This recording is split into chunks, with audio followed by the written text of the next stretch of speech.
nañu mbégteeg bànneex saa su nekk di leen indil ay émission yoo xamante ne mooy ay seen mooy émission yi ngeen préféré di leen kontaane bu baax a baax yéen ñi nga xam ne yéen ay fidèle internet ami de Sen Média. Tey nag ñu def benn déplacement bu am solo seet si ndaanaan boo xamante ne aussi en Sénégal yëpp xam nañ ko à travers œuvre yi nga xamante ne def na ko su ma ne la aussi acteur la en même temps tamit mun naa ne scénariste la en même temps réalisateur la ñu koy wax Ousseynou Ba moom la ñu fekk si fi nga xamante ne moom mooy ci këram.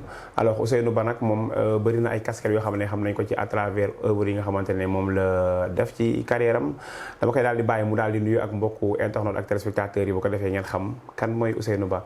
alors grand Ousseynou maa ngi lay nuyu di la sargal di am mbégte aussi ci waxtaan ak yow ci Sen Média. DJ Momo di nuyu waa Sen Média bu baax di nuyu waa Sénégal yi ñuy seetaan yëpp di nuyu waa Arcos Kër Massar. bi ma nekk di nuyu waa Arcos national yëpp. d'accord waaw di nuyu ñëpp ñuy seetaan.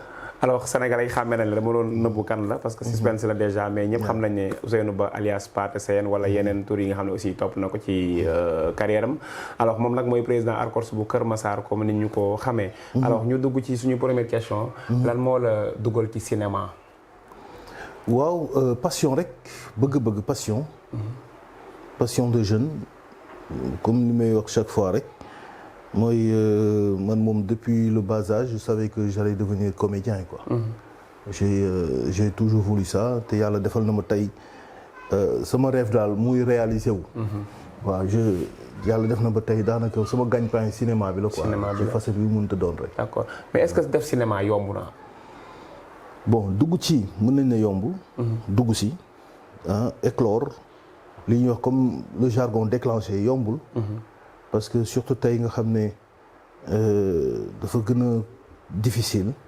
pour nga feeñ ba commencer ci lekk xaalis ba commencer fayee ko et cetera. mais boo ci xasee ba dem bon après en fonction maintenant de say performance ci la nit ñi di la gën a soxla. ci ngay gën a am chance su jouer. donte nag ba tey comme on dit la demande est de plus en plus l'offre est de plus en plus forte. mais la demande du côté des producteurs dafa xaw a néew. mais maintenant il faut juste savoir faire la différence.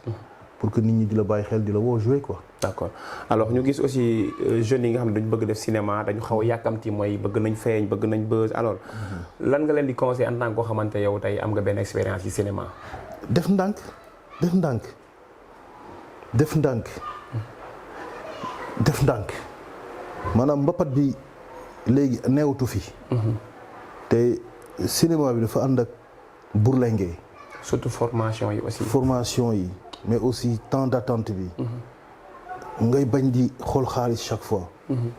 parce que tey dafa mel ni école de football yi day gis benn xale boo xam ne day rang. école de football xoslu sonn lool balaa muy am occasion. dëgg la. mais aujourd'hui di nga gis kenn koo xam ni mooy ñëw ba ci yow ne la tonton Pathé dama bëgg a jouer dama bëgg a jouer dama bëgg a jouer.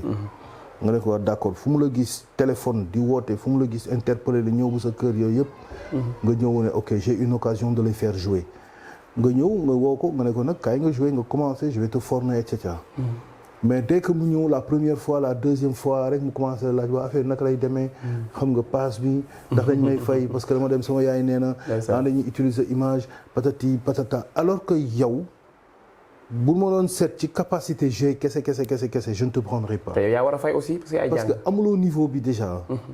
te liggéey ak koo xamante ne amul niveau dafa laaj yow mu nga xamante ne yow yaa ko yor. nga koy former waale en même temps nit ki nag mënuñ di la former waale en même temps di la defar en même temps di la yaraale en même temps. wëlbati ko di la fay. wala ñu jouer premièrement rek bu ñu paree léegi boo leen woowaatee rek ñu commencé waaw passe kii bi ñaata lay dem ay cachet nangam na alors que c'est pas ça. tu ne sais pas jouer et moi je suis mënu ko. donc il faut patienter ñu xaar parce que ñu baree ngi fii dañuy jouer fu nekk lañ leen di woo ñu dem du ñu fayee ko mais dañuy xëy suba rek. tàkk.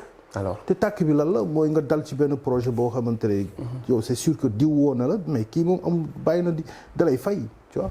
man mii damay fay keneen ak keneen day fay quoi. d'accord tu vois. alors ban mooy sa premier jour boo xam ne tey def nga par exemple benn projet nga génn ci avant Marodi la wala Evenprod wala yeneen structures yi yoo xam ne ñoo fi nekk yoo xam ne tey ci la Ousseynou Ba njëkk a génn def téléfilm. ma yi ma feeñ. man maa njëkk a feeñal moom sama bopp. d'accord man maa njëkk a bindal sama bopp sama projet bu tudd Pédophiling. benn long métrage la woon.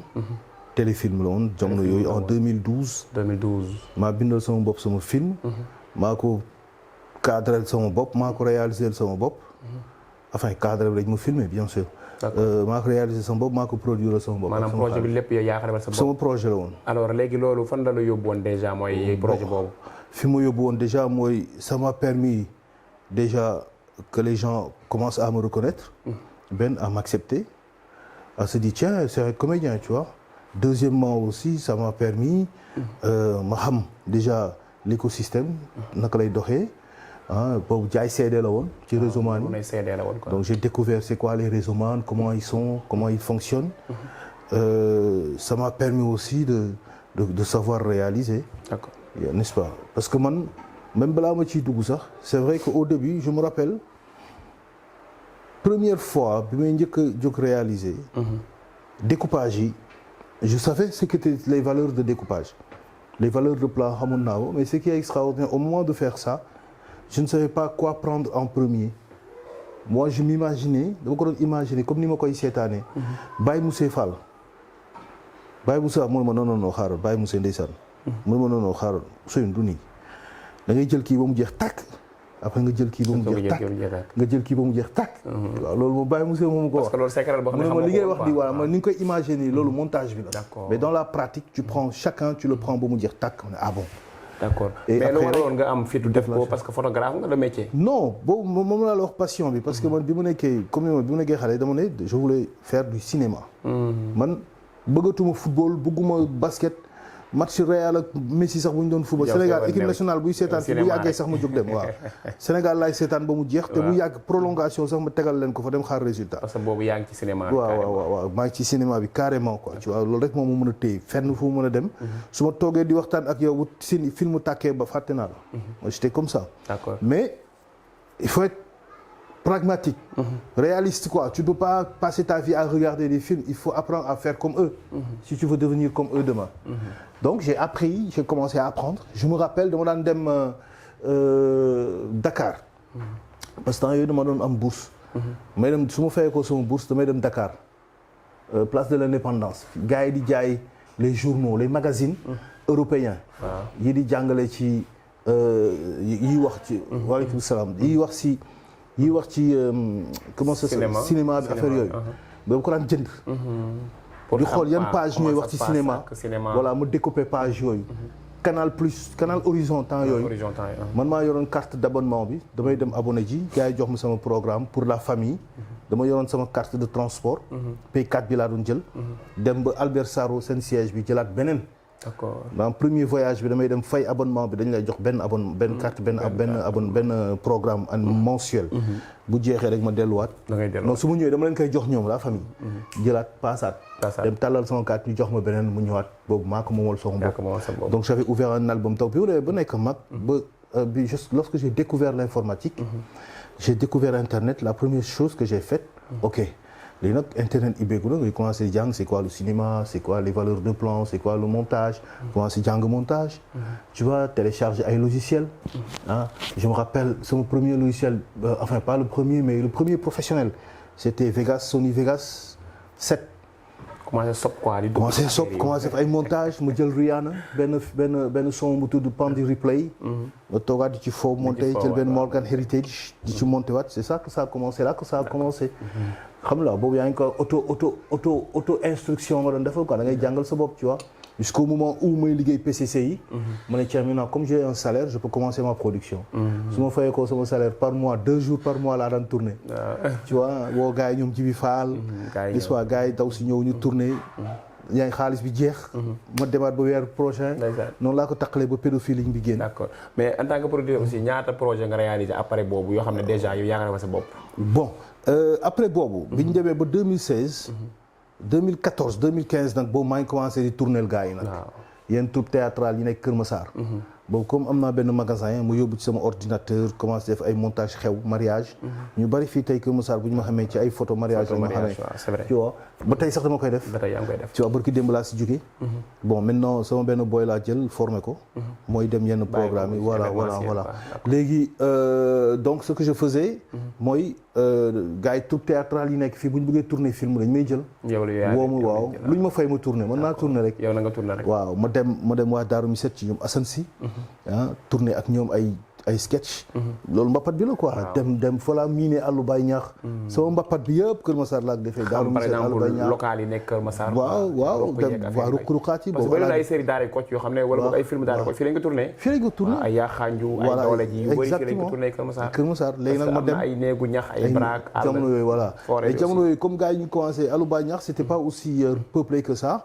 mais quand même fa lañ daan dem ak ñoom Ibrahima Dieng ñoom Teranga ñoom Baye kii ñoom Mambay ñoom Bundux ba ndax ci lañ doon dem di tourner ak ñoom ma jóge fa nag waa Kolda wooma waxande bu nekk Kolda benn troupe théâtrale bu nekk Kolda wooma pour ma tourner leen benn film bu tudd Liberté provisoire là moom j'étais passionné ma jóge Sénégal Dakar c'était la première fois que je mettais les pieds à Kolda voilà avance bi ñu ma jox ci laa jënd benn 125 000 lañ ma fay Dakar Kolda nga war ci paas tellement passionné ci laa jënd non ñoo ma jël cher paas sax mais ci laa jënd sama caméra. macha allah dama dem si Daouda Ndiaye moo avance ko 75 000 avance ko 70 000.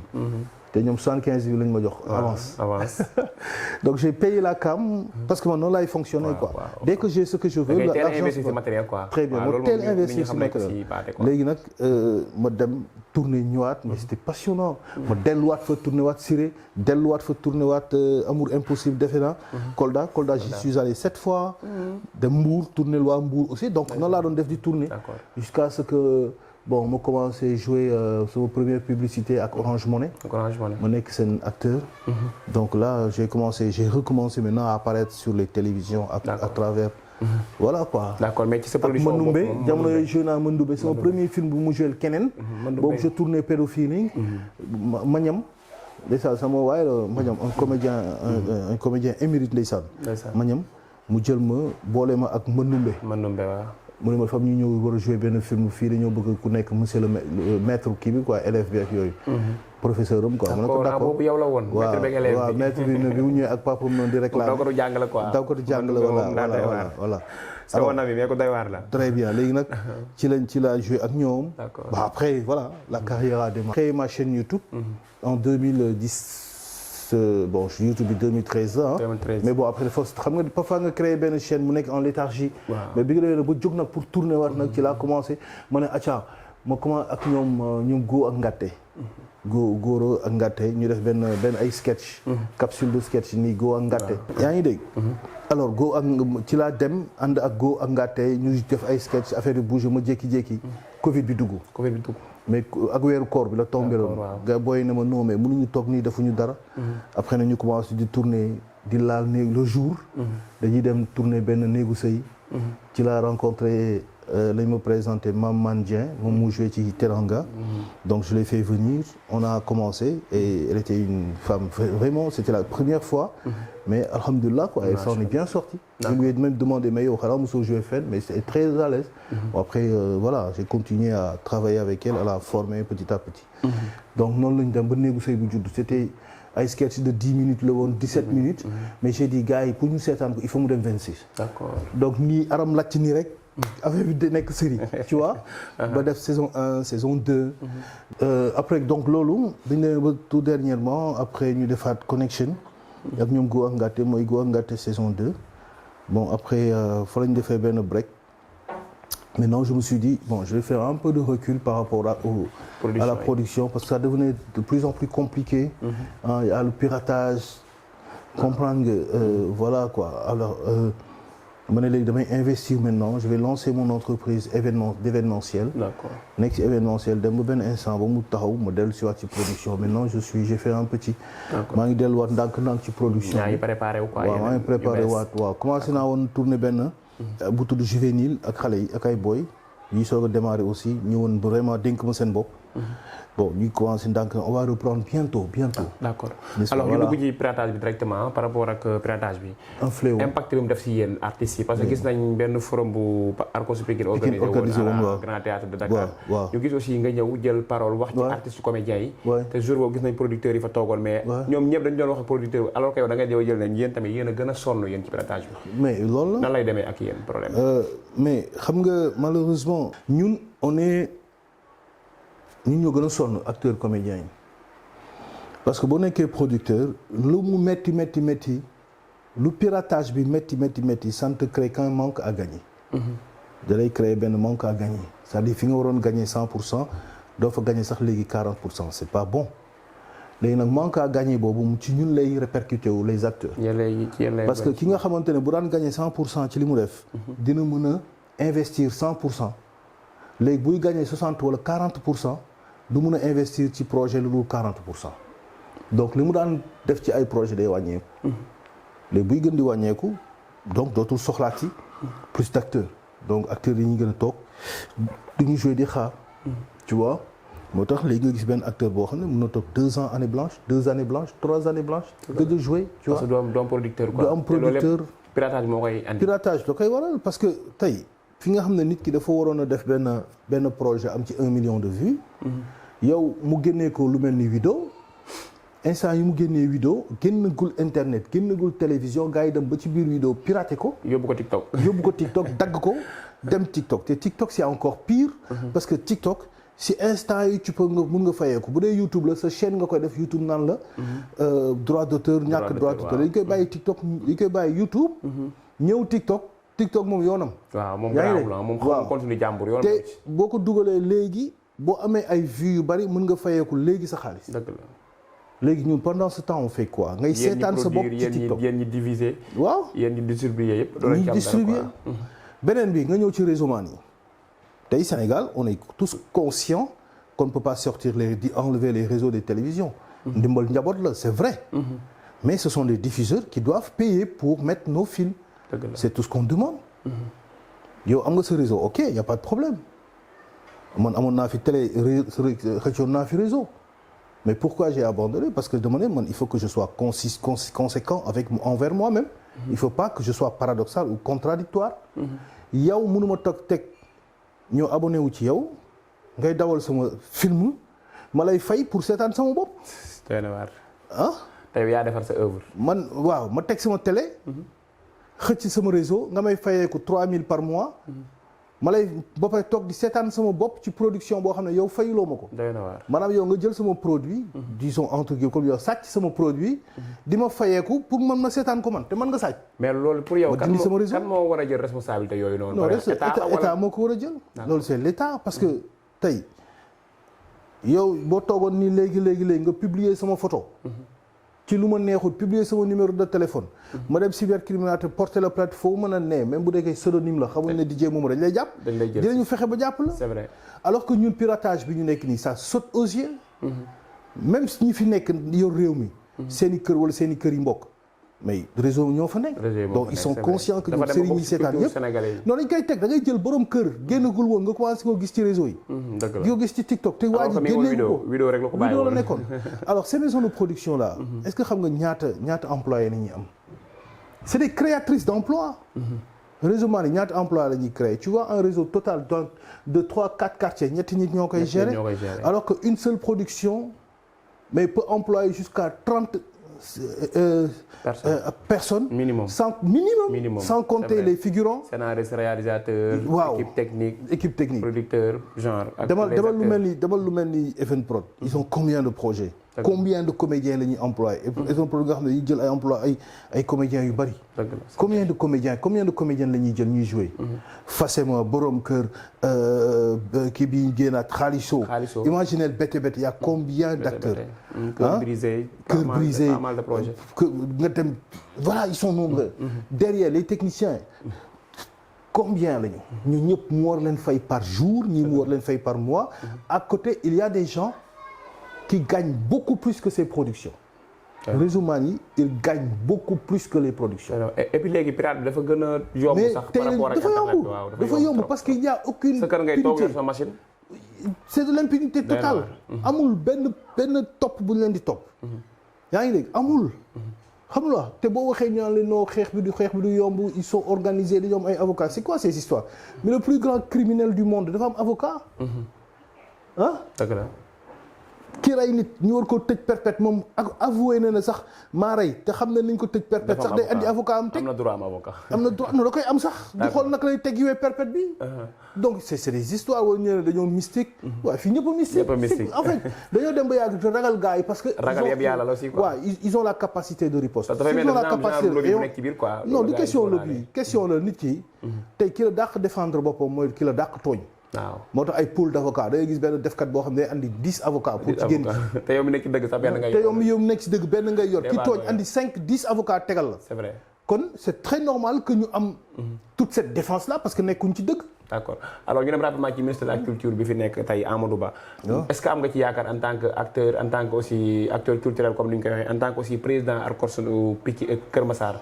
est-ce que am nga yaakaar ci ministre bu bees bi peut-être ak fonds parce que bu njëkkoon dañ doon wax naan ki ñu joxoon culture jox ko sport jox ko dafa diis alors que kii jox nañ ko tourisme jox ko artisanat. bon après ça a toujours été comme ça ministère de la culture est-ce que mos na am culture exclusivement bu mosee am tamit peut-être c'est hyper rare la culture n'a jamais été un département unique yaa ngi dégg dañ koy jël rocc ci dugal fii wala rocc ci dugal fee dañ ko dugaloon ci sport ak jeunesse c'est vrai ñu dindi ko jox ko artisanat ak tourisme def naa mosoon na mel noonu tu vois chaque fois même temps Youssou Ndour sax c'était comme ça culture la yoroon ak tourisme ak loisir tu vois donc ça n'a jamais changé maintenant nit ki fay nekk on lui souhaite bonne arrivée et bon vent c'est-à-dire bonne arrivée yegsil ak jàmm bon vent mooy voilà réussite parce que réussite mooy suñu réussite à nous mais aussi di ko wax ne ko les autorités il faut qu'on leur dise qu'on leur rappelle disons on va leur rappeler parce que je crois qu'ils en sont conscients que la culture DJ Momo amul benn secteur bu gën a mën a développer bu gën a mën a créer emploi au Sénégal et puis branche nekk biir culture dafa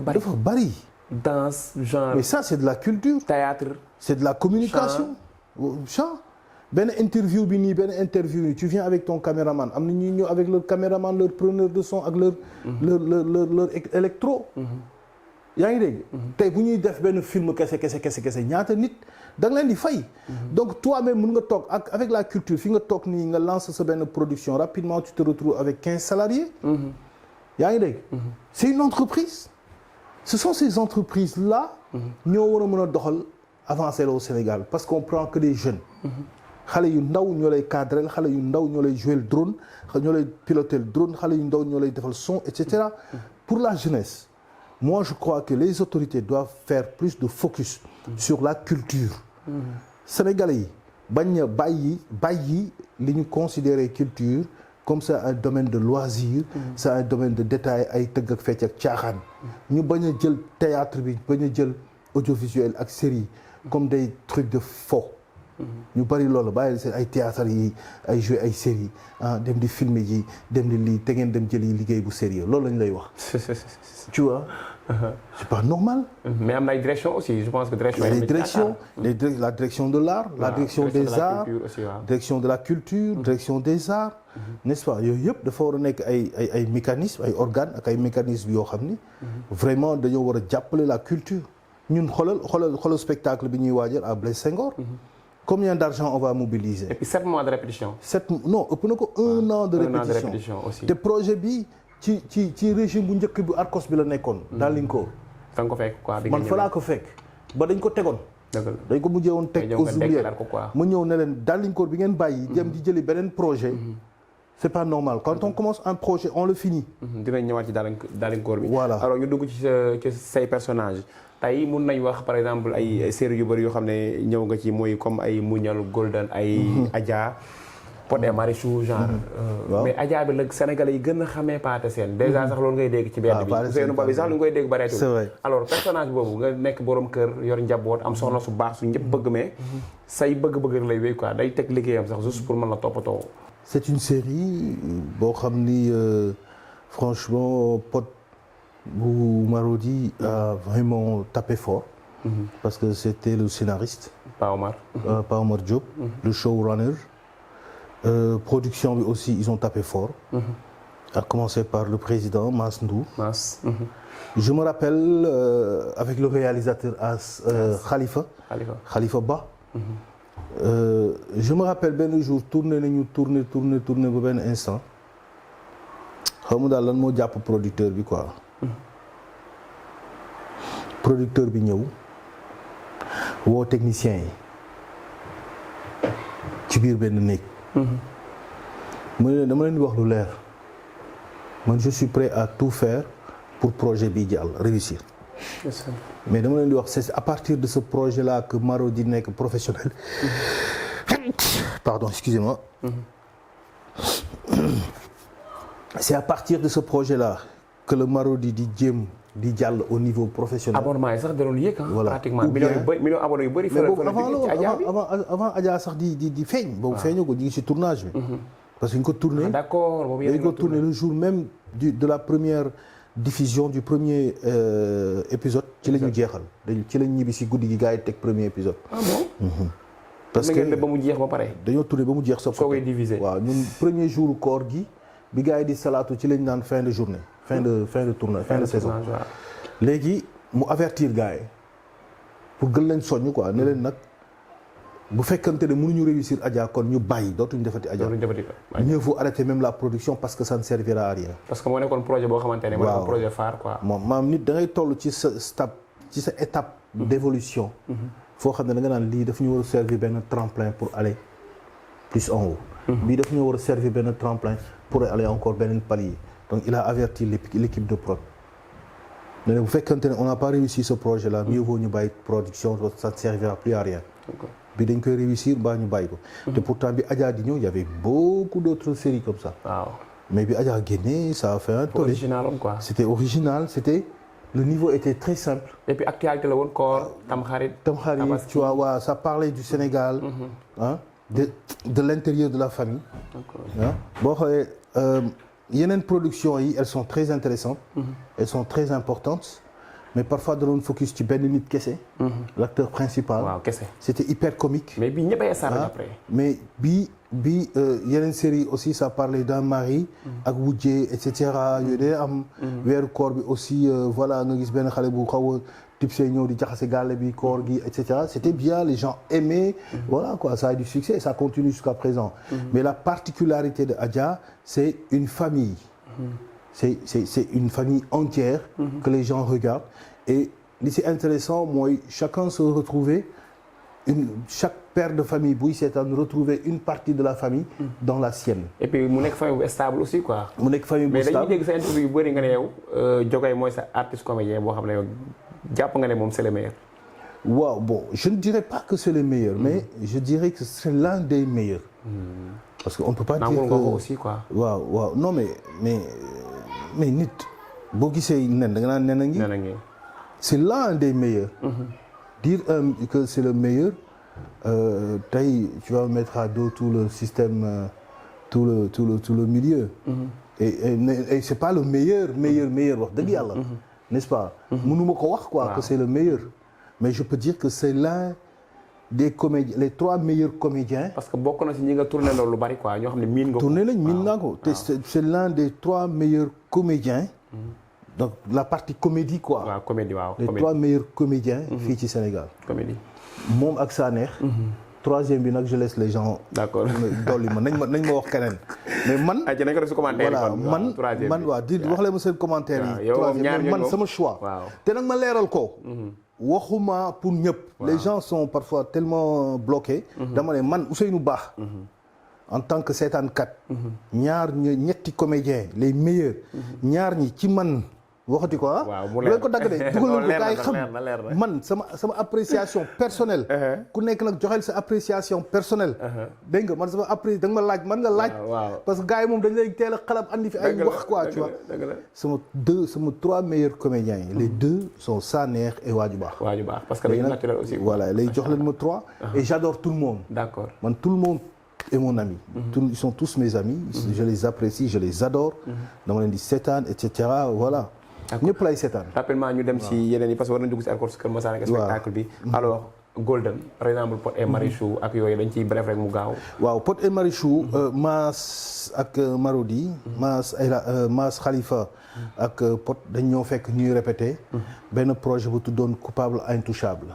ak bu Yankhoba Dieng bindoon. Yankhoba Dieng dafa waroon a collaborer ak Marodi. mu woo leen pour ñu ñëw xool répétition yi. lorsqu'ils sont venus à Malika. Malika plage. ils m'ont trouvé là-bas et boum.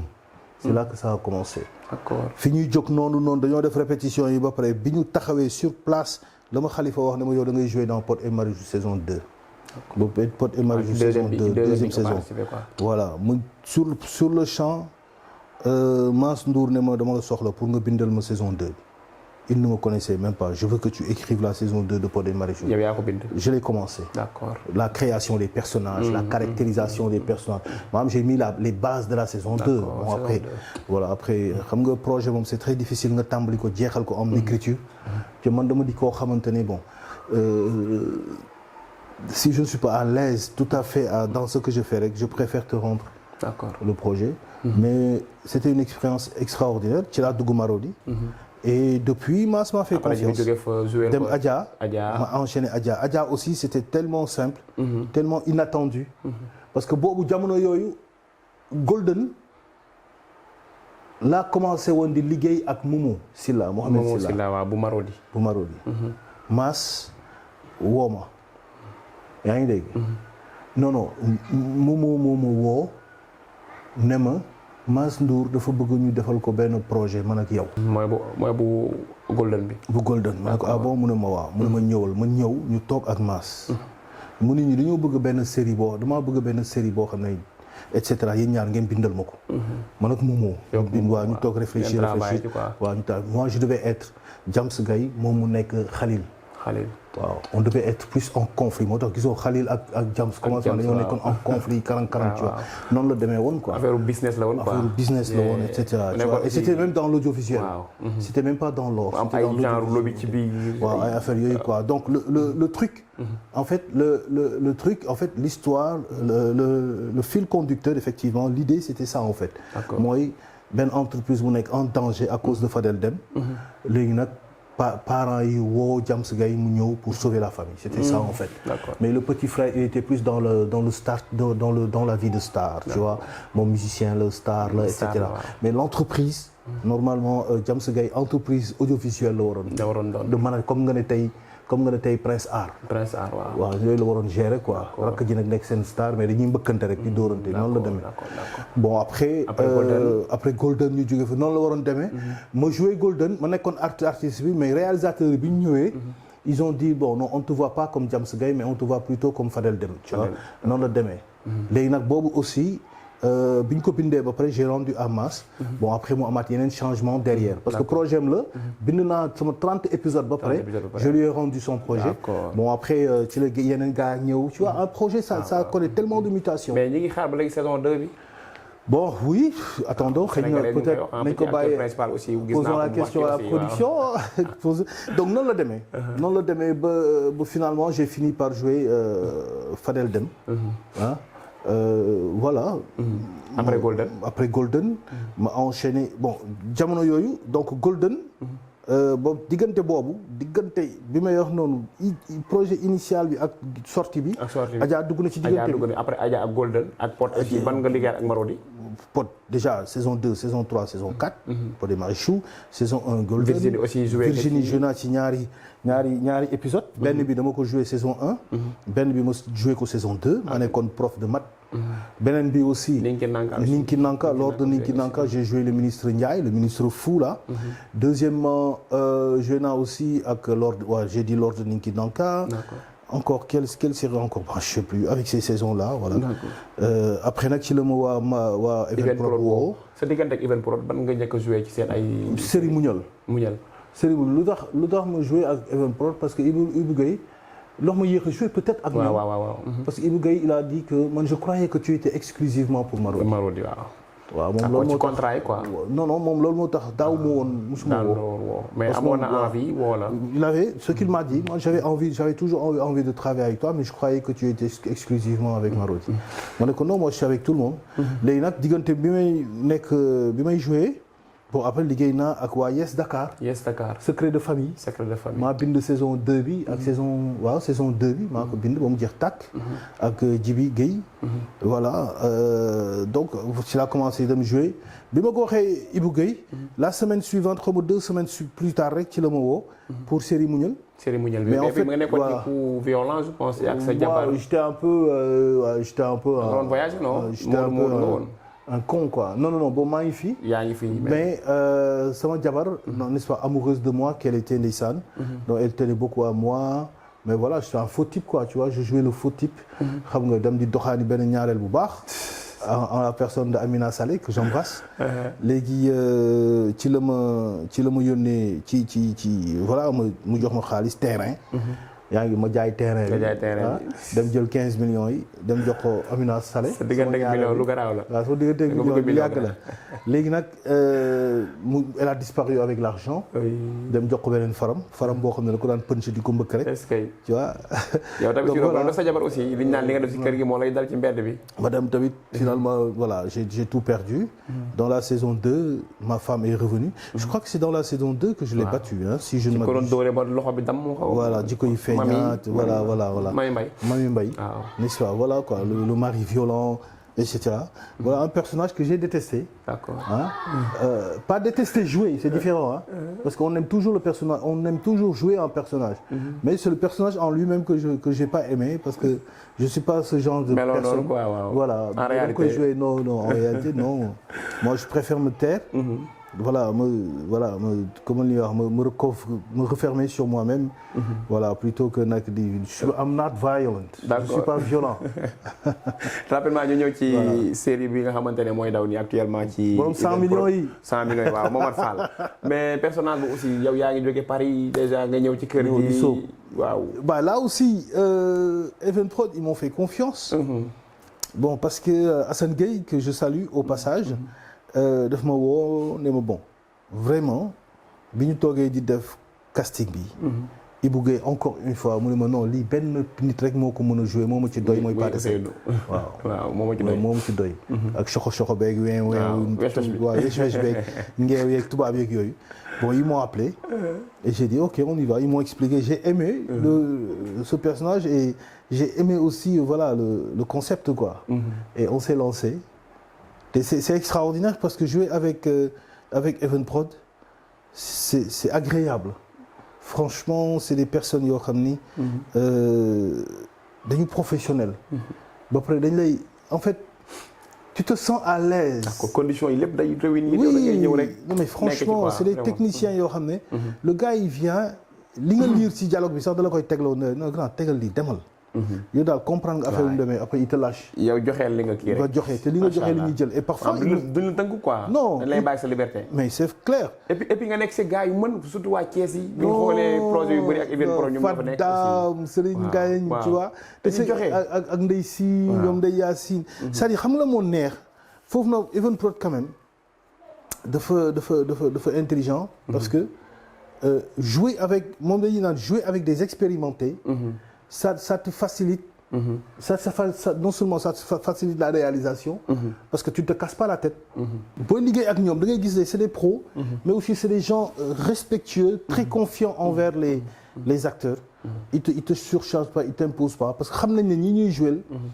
comprendre nañ ñoom li ñu bëgg. donc ils te laissent faire. et là les gens ils vont freestyle quoi tu vois. seulement après boo xawee déborder ñu recadrer la et c'est normal. et puis gis nañ temps yi projet yi ñu jot a andi ñoom dafa mel ni mi ngi def impact. bu baax surtout Fassema boo xoolee pratiquement ak BTBT. Fassema BTBT Xaaliso genre yu si bëri lañu indiwaat nitu Thiès yi ak ñi nga xam ne tamit ñoo nekkoon démb. waaw ngay jouer ak ñoom ñoo xam ne yow da ngeen daan gis. nga xam ne ñoom Serigne Ngagne xam nga ni waaw cette collaboration là et cette composition là est très agréable parce que tey projet. am na benn producteur bu ma ko wax. mu ne ma li doy waar. mooy ñun plus ñuy jouer. première saison deuxième saison bi ci la gën a compliqué alors que deuxième saison la ko gënoon yomb. d'accord mu ne parfois inexpérience su acteur bi. moo koy waral. dëgg la parce que day jàpp ne moom dès que mu commencé feeñ télé ñu koy interpeller dans la rue. automatiquement elle prend les grands des dis mag. loolu day impacté ci production bi parce que dañuy commencé di def affaire caprice ak yu mel noonu quoi. d'accord alors que tey bu fekkee da ngay jouer ak ñu expérimenté. yow challenge lay doon ci yow.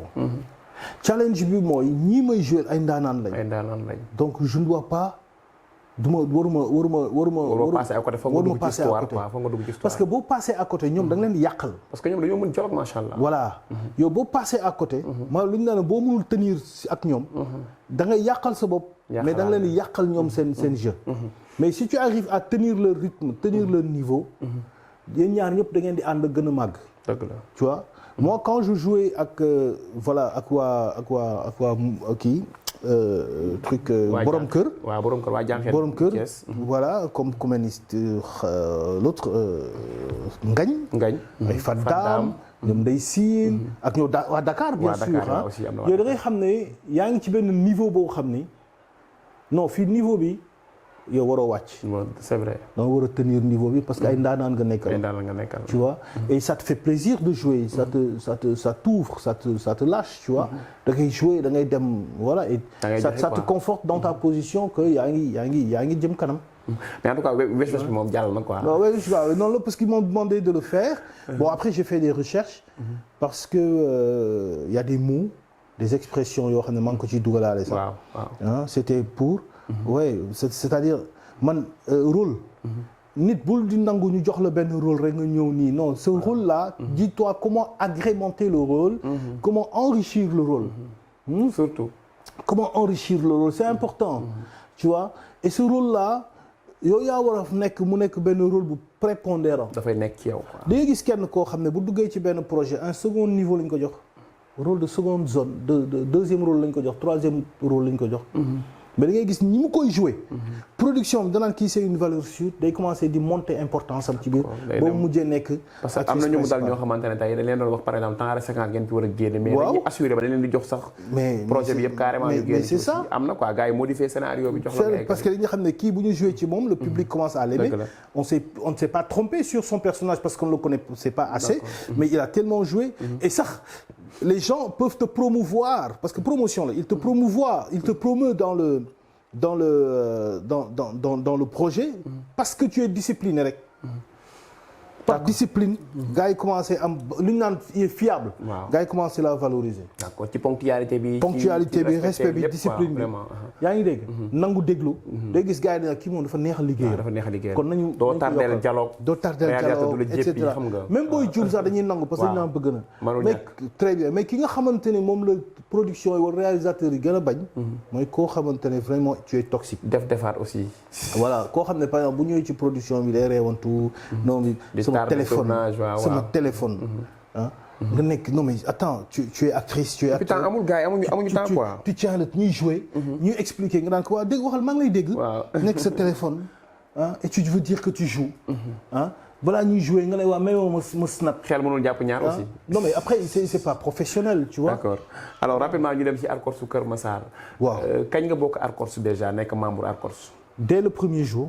fi nga toog nii la ñu créé Arcos Kër Massar dans mon salon. fii ci kër gi. ci fii ci kër mais boo fekkee yow nekkoon nga membre Arcos national. non Arcos non je n'ai jamais été membre de l'Arcos national. je n'ai jamais été membre fondateur Kër Massar nga. Kër Massar parce que dañoo nekkoon di seen dem si yàlla ji qu'on salue. Dembi Fall. père Dembi Ndeysaan bi mu gaañoo. parce que mi ngi dëkkoon fii rek. waaw ci kaw tali karo bi ñu dem ci dëj bi noonu jaale ñu toog. les acteurs comédiens étaient là il y avait Samba Kolaba tonton Pen oui tonton Pen non mais bon jour boobu noonu tonton Pen fekkul mu toog. d'accord Pape Pen fekkul mu toog. Pape Faye mi ngi fa woon ñoom Soppe voilà ñoom Ousseynou Bey. Samba Kolaba Bàcc Ba les membres d'Arcos voilà ñu ngi fa woon toog. rek ñu ne waa mais attends président Ousseynou Bey ne ma.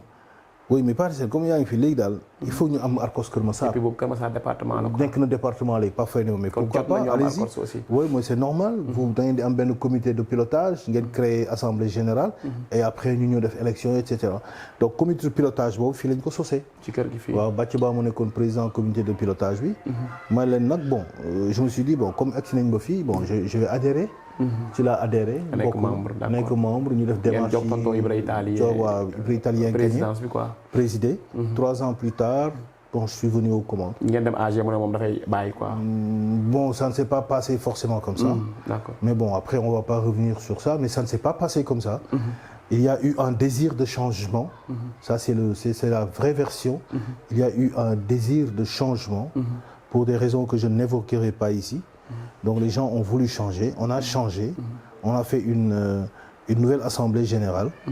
Et mu am yeneen candidat man ak Bathie Ba waaw man ak Bathie Ba ñoo doon sàkku présidence bi. Après gars yi fal ma. d'accord comme ni ko Leyti waxee aussi bokkoon na ci ñu doon superviser jour boobu en tant que membre d'ACOS aussi mu ne nga gagné leen aussi largement genre bi ngay dem xamoon nga ne yow moom da ngay gagné largement. Oui c'était on nekkoon candidat bi gën a oui on était 157 votants. Je crois j'ai gagné 105 votants je sais pas mais j'ai gagné par 103 contre 52. D'accord. waaw 103 contre 50. largement la loolu. Largement le double kay. Maintenant bon c'est grâce aussi à tous ceux qui m'ont fait confiance. Parce que dañoo bëggoon dañu ma ne yow dañoo bëgg nga ñëw nekk au moins nga nekk candidat pour jël ARCOS bi diriger ñu ARCOS bi. d'accord mais moi je voulais pas. mais est-ce que am ngeen siège déjà ARCOS Keur Massar. waaw ñu ngi fii ñu ngi CDEPS bu Malika. yéen a ngi à l'aise siège foofu oui c'est bon. chez madame Bodian qu'on salue que je salue aussi que je remercie. Pour l'hébergement. Bon c'est vrai qu'il y a du travail qui reste à faire parce qu'on n'a pas encore de bureau. On n'a pas encore de salle de réunion. On se réunit dehors. Le président, la présidence ou le bureau n'a pas de bureau. On n'a pas de. Tout le bureau là. jox nañ ñu foofu mais c'est plus pour se déshabiller affaire yu mel noonu. D'accord. Donc voilà mais comme le meilleur chaque jour rek. C'est pas l'important. Avoir un bureau c'est bien parce que ça te permet de te faire tes réunions, de recevoir tes invités, de te concentrer sur le travail que tu as à faire, d'installer ton matériel bureautique, affaire yoyu, etc. quoi. Il y a un travail bureautique, administratif. D'accord. Mais si tu n'en as pas, c'est pas ça l'essence de la répétition. Ngay répéter, di am say programme, di am say projet, di ko tenir alors que t'as rien, spectacle muy dox. te yéen a ngi ciy génn aussi te ñu ngi siy génn ñu ngi dox yan jour ngeen di faral di répéter ARCOS Keur Massar lundi jeudi. Lundi et jeudi de le soir 17h à 20h. d'accord le soir lay nekk. Le soir. alors projet yi bi nga ñëwee nekk président da nga créer say propre projet wala dafa am projet yoo fekkoon yoo xam da nga koo décradal. Bon à part Dalinkoor bi il y avait pas d'autre il y avait pas quelque chose de il y avait pas un plan de travail planning genre benn vision bu ñu war a mën a teg pour fu ñu war a jëm. Man donc lors de la campagne j'ai promis par exemple que j'allais faire les 8 mars dañ koy célébrer. Le 27 mars dañ koy célébrer. Même le 5 juin journée mondiale du théâtre. Le 27 mars journée mondiale de l'environnement. dama ne woon sax dañ koy fêter. Mais bon comme on n'a pas eu l'occasion avec ici fu ñu ko mën a célébrer. ak suñu spectacle suñu festival. Donc le festival Festac bi ñu jëm nii. Donc loolu ci lañ nekk on a fait le 27 mars. Bon le 27 mars il y a pas eu de célébration malheureusement. Mais le 8 mars on l'a fait. N'est-ce pas avec des dons bi ñu demoon Tawfekh. Kër Njaboot. à Jaxaay. Donc voilà quoi on a fait aussi instant yi nag ñu ngi préparé Dalinkoor bi. ak festival d'accord ñu njëkkee ci spectacle bi lu waral ngeen yóbbu ko Blaise Senghor spectacle bi. Un problème d'espace. Il y a un problème d'espace. Surtout. te loolu c'est une plaidoirie. Vraiment boo xam ne autorité Keur Massar yi war nañ ko dégg. mooy espace d'expression artistique. bu ñu yàgg jooy. waaw amuñu ko bu toll nii. Blaise Senghor mën a accueillir 1 millier de personnes amuñu ko. On a des salles comme Foyer des Jeunes. C'est trop petit pour l'événement. Lycée Keur Massar zone de recasement de même. CDEPS yeeg yooyu yëpp c'est trop petit. Pour un événement comme celui-ci. Parce que am na benn salle bu tudd UNESCO nekk fii Yëmbal. mais salle boobu maanaam c'est un espace ouvert bu ñu fa demoon c'était gratuit foofu la ñu njëkkoon choisir. mais le président de l'ARCOS non pardon le directeur artistique. Cheikh Omar ne ma président mu ne ma spectacle bi xajul fii déedéet mu ne ma spectacle du pour place bi quoi. lii moom Sorano wala Blaise Senghor. mais loolu waral ngeen tëb banlieue bi. amul salle bu mag a mag amuñu salle bu mag comme Pikine comme feneen aussi amul salle bu mag. Pikine ça amul salle bu mag te enfin je sais pas peut-être avec culture amul salle bu mag. Alors donc tout de suite on a dit ok dañuy dem soit ñu dem Sorano. wala ñu dem Blaise Senghor. ma ne damay njëkkee Blaise Senghor parce que dañu ne Sorano peut-être c'est payant day cher. waaw ma dem Blaise Senghor ma ibbi buntu salle intérieure bi rek tëjaat ne non ça c'est pas bon ça c'est comme à Kër Massar. Après nag benn régisseur bi ne ma am na benn esplanade bu nekk fii si ginnaaw nañ dem xool ko. Quand j'ai mis les pieds sur l'esplanade j'ai dit ah fii la. D'accord. J'irai même pas à Sorano. Donc ma def demande gis secrétaire bi ñu jàppal ñu jour sur le champ on nous a choisi un jour. le 10 octobre. Le 10 octobre. mooy rendez-vous spectacle bi Dallinkoor mooy rendez-vous spectacle Dallinkoor. À partir de 18h. ñu comprendre Dallinkoor mooy lan exactement. waaw Dallinkoor à la base benn picc la boo xam ne ragalul dara picc boo xam ne moom day rey sax. picc prédateur la quoi bu fort. N'est-ce pas ci milieu dans la nature comment dire ci milieu picc yi daal. Mais jusqu'à présent je cherche l'image. mais gars yi dafa xaw a raar nag. image yi dafa jafe am Dallinkoor. picc bu jigéen la sax d'ailleurs. picc bu jigéen la voilà donc yaay Dallinkoor parce que dafa féroce. moom la ñuy woowee jàmbaaru jigéen ñi quoi jàmbaaru jigéen ñi waaw. parce que moom ragalul du daw. koo mën a doon ci picc moom day yéeg sa kaw. muñ kat la quoi moom laa rey. et puis bandi la daal. voilà bandi la côté boobu la sax quoi. d'accord kon le 10 octobre léegi le 10 octobre lay doon léegi ñu def répétition bi. def création bi nag ñu ne création bi nag dañ koy tuddee. les femmes leaders du département. de Kër Massar. voilà Kër Massar war a mën a amaat exactement. benn événement ci histoire culture. oui parce que déjà c'est comme sax day nekk dañoo bëgg mu nekk les Dallinkoor de Kër Massar. chaque année mu am les Dallinkoor de Kër Massar année bii mu am les Dallinkoor on a choisi 20 personnes. 20 Dallinkoor. dans tout le département de Kër Massar. yoo xam ne dañ leen bëgg a décorer ce jour-là. les 6 communes. au moins ku nekk di nga am 3 wala 2 Dallinkoor. boo ñu mat 20. plus la Dallinkoor d'honneur madame la ministre. Maïmouna Dièye ak ànd ci nag. vraiment ak Marie-Ange Diouf. députée vice-présidente honorable député. ànd si ak Ramatoulaye Ndom.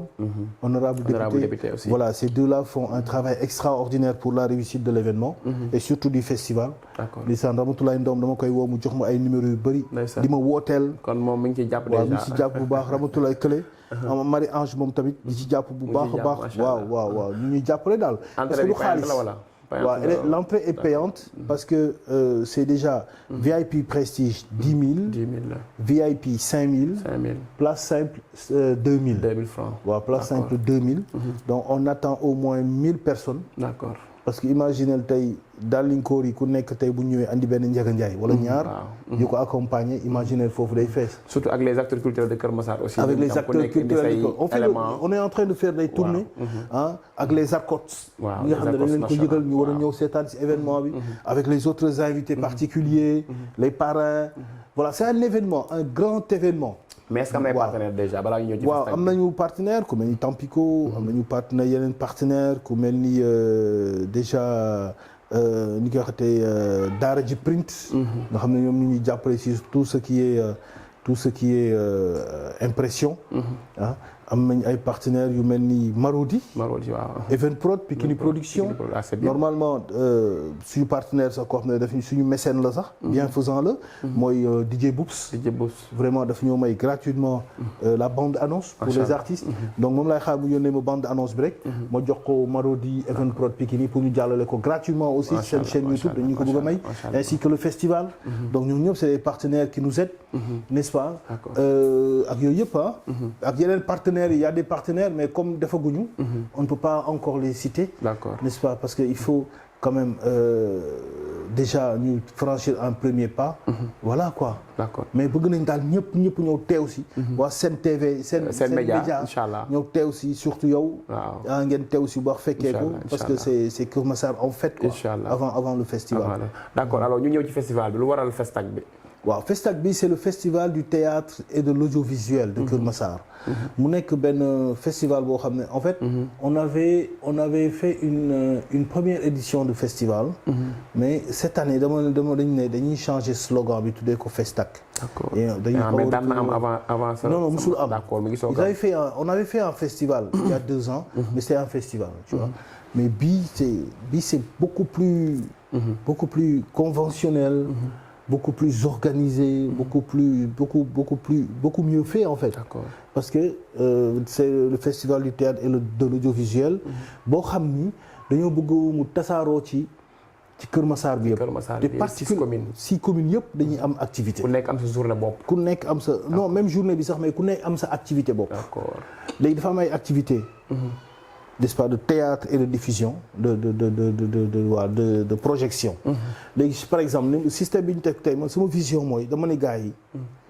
théâtre bi dañ ko war a génnee ci nit ñi. d'accord comme ni ko artistes yi defee. waaw musique bi. côté musique bi c'est-à-dire génnee ko mooy waratuñ def répétition benn pièce.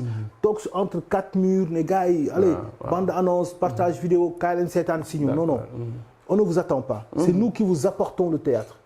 donc tey day am benn plateau de théâtre benn podium par exemple en face marché Kër Massar.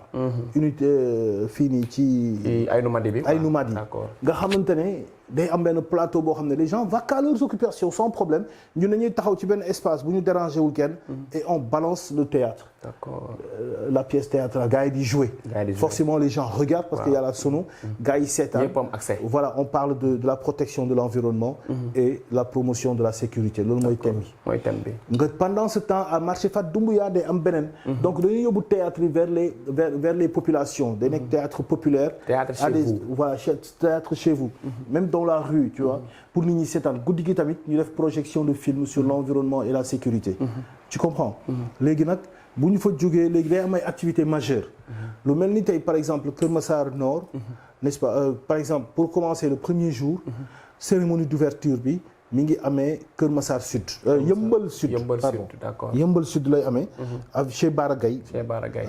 moom lañ bëgg a yóbbul. cérémonie d'ouverture du festival bi. gis nga ni mu soree par rapport ak Malika Montagne suñu siège bi. parce que camp de base bi Arcos Kër Massar lañ ko bëgg a def. donc cérémonie d'ouverture nga yóbbu ko Kër Massar Sud. même jour bi si ngoon. nga ñëw pardon Yëmbal Sud. Yëmbal Sud le même jour nga ñëw Kër Massar Sud cette fois pour def fi benn le carnaval des ethnies bu jógee station dem ba Kër Massar Sud buntu Kër Jaraaf Aldo parce que dañ ko duppee voilà dañ ko duppee la communauté lébu de Kër Massar lañ ko tuddee dañ ko may en la personne incarnée par la personne morale Makhtar Diop Aldo bu ñu fa jógee guddi gi le même jour guddi gi on enchaîne on va jusqu'à Jaxaay may gars yi foofu benn tànn béer bu mag ak pour waa Jaxaay les femmes de Jaxaay bu ñu fa jógee le lendemain nag ci la gars yi di dem nag léegi ci biir ci zone yi def théâtre mooy le vendredi la nuit du vendredi ñu def ay projection de film samedi bi ñu xëy dem def randonnée pédestre boo xam ne day jógee Yëmbal Nord station Yëmbal Nord dox ba Malika plage maire Yëmbal Nord mooy doxee le coup d'envoi maire Malika mooy recevoir arrivé bi loolu randonnée pédestre tous les clubs ak Talla Gadiaga donc tous les clubs de randonnée pédestre la ñuy dajale on fait une marche ku nekk pour la paix voilà ku nekk sentir sa bopp ne festival bi la voilà nga gis banderole yi ku ci nekk andi sa tableau ñu ne waa ñun ñooy waay club tel et cetera nga xam ne c'est pour l'environnement et la culture et la paix léegi nag ngoon si mu am benn match de gala après ñu tëj loolu sport bi aussi voilà ñu wax sport parce que waa ODCAV waa ODCAV la ñuy jouer maa joué 9 mais attends classement bi def naa ko ba pare yaa tag capitaine bi mais temps damay daje ngeen sport de waaw damay waajal match bi nee naa secrétaire général maa lay tëj mu naan ma sama gars yi yow ma cummikaay may leen ay say amul cummikaay amul dara donc voilà on va faire un match de gala boo xam ne c'est entre match de gala mi ngi amee arrêt 54 d'accord boobu Babacar voilà boobu Adama Sarr moo koy recevoir entre la sélection de l'ARCOT et la sélection de Olodeka dañoo bëggoon sax sélection Akma waaw mais ñu xeeb leen quoi ñun Akma ñoo leen mën quoi may leen am ngeen chance dama koy nangul yéen parce que Maman Africa ñun jàppale leen fii waaw Maman Africa moom léegi nag bon ñu ci unir ñëpp di ci unir ñëpp di ci woo ñëpp parce que dem nañ ak waa Akma mooy seen Oscar bi dem nañ ak waa Maman Africa Bifo Dance n'est-ce pas voilà même les karatéka parce que festival carnaval des ethnies Kër Massar bi yëpp sax lañ bëgg fu ñu dégg ne am na mbooloo dañuy dem vraiment seeti leen pour yëgal leen bis bi invité leen boole leen ci festival bi boole leen ci spectacle bi parce que voilà Kër Massar la quoi on peut mënuñu dem fépp nag mais franchement gis nañ ne coow li mi ngi commencé bëri gars yi ngi commencé am impact waaw dañoo mën sot nag voilà dañoo mën sot mais kontaan nañu bu baax le mot de la fin aussi lan ngay tàggoo remerciement bi dernier message bi aussi ak Arcos Kër Massar bi mobilisation bi aussi ci événement yi waaw li may wax mooy nañu ñëpp jàppale ci événement yi di la wax ne am nañu ay dàllinkóor yu mat dàllinkóor am nañu ay femmes leaders yu mat a sargal. te ce qui est extraordinaire mooy fu ñu tudd seen tur gars yi ne ah noonu ñooñu moom. def nañ fi lii def nañ fi démb ba démb ñu ngi tourné. macha allah di ku mel ni tey su ma limee damay juum. damay bañ a lim keneen ne ma lim c'est vrai boo limee da ngay juum voilà ñëpp rek. voilà ñëpp mais nag mënuma ñàkk lim kenn. mooy Marie Aw. Marie Aw. waaw maman Marie Aw lu tax. parce que daf ma conseiller lu bari. nit ñi sax dañoo def ne moom mooy choisir Dalinkoor yi fekk choisirul. Elle me donne des idées. et c'est moi qui fais mes propres conclusions. mais aussi rôle am lay def parce que. waaw mu ngi noonu daal. elle est respectée. franchement jël affaire bi jëlee ko dënn. jëlee ko yenu jëlee ko dënn. mais honorable aussi Fatou Sow je pense que waxtaan kii. waaw gisaguñu honorable député Fatou Sow nag gisaguñu ko. et franchement bëgg naa ko gis. bon on a essayé d'appeler. mais bon d'habitude comme député yi les joints c'est pas évident seen plénière il faut reprendre donc on aimerait vraiment que député Fatou Sow recevoir ñu. parce que def projet bu mel ni te boole wuñ ko aussi c'est un peu gauche. c'est pas normal. bëgg nañ di remercier le préfet nii mooy seen doyen def na 3 législatures. ben voilà donc depuis Ablaye Wade Macky Sall ba fii donc di remercier la préfecture de Kër Massar à la personne de monsieur le préfet Babacar Ndiaye. boo xam ne nañ ñu promettre sax benn CDD. boo xam ne c'est la gendarmerie aussi. voilà gendarmerie day dégluwaat tout le monde. parce que instant yi on est à 75% de promo sur le festival sur le spectacle. mais di nga gis dès que spectacle bi jeex rek. ñu commencé bombarder waaw festival festac bi acca. mais kontaan nañ. voilà merci beaucoup kontaan nañ trop ci ak Canal Plus mais. waaw mais bon après graaw la prochaine fois incha allah. merci beaucoup merci waay kontaan nañ rendez-vous le 10 incha allah. ñu fa jógee dem ci mois de novembre aussi. mois de novembre si xaar ñëpp waa Kër Massar yëpp la ñuy woo. di remercier waale Adama. ndeysaan Amadou Tidiane Ba Apollinaire même Sanex DJ Boub Sanex dafa ma offrir 2 émissions nee na ma je te donne 2 émissions benn bi ak Cheikh Ndiaye benn bi ak man normalement tey ci ngoon laa war dem def émission bi voilà merci beaucoup kontaan nañu président Parfait aussi normalement président Parfait mooy ibbi bis bi mooy ibbi bis bi c'est elle qui préside c'est lui qui préside mais le microcentral c'est la maître des cérémonies de kii la Awa Djiga Kane parce que waa commission voilà waa commission communication ñoom ñoo ma ne non génne sa loxo suñu communication non man maa leen ko wax ma leen d'accord mais choisissez qui vous voulez comme homme seen liggéey la quoi du ma ko sant mais Awa Djiga Kane elle sera là. mooy borom Fassema. waaw mooy borom Fassema moom Arcos Pikine la nekk déjà voilà elle est super elle est adorable je l'embrasse beaucoup voilà je l'embrasse beaucoup voilà. merci beaucoup. oui on est ensemble merci. allez merci beaucoup amis internautes de Sen Média ñu ngi leen di kontaanee bu baax a baax comme ni ngeen ko gisee mu nekkoon entretien spécial bu am solo waxtaanee nañ lu bëree bëri ci monde de la culture. rawatina aussi tamit li nga xam ne moom mooy cinéma mu nekkoon Ousseynou Ba. di président Arcos bu Kër Massar ñu fekkoon ko fii nag ci këram ñu am mbégteeg bànneex saa su ne di leen indil li nga xam ne mooy ndaanaan yi alors Nestor Mendes sama cadreur bi merci beaucoup sonal naa la tey vraiment maa ngi mu ngi doon teel la yee fajar gi merci beaucoup aussi ñi nga xam ne ñoo ñu doon suivre ñëpp macha allah direction Sen Média aussi ak équipe de production bi di leen jox rendez-vous incha allah ci beneen ndaanaan ci yeneen i bés ak yeneen i ndaanaan comme ni ñu koy waxee merci beaucoup ñu ngi leen jaajëfal bu baax a baax merci beaucoup ci seen kóolute seen fidélité mooy suñu bànneex seen mbégte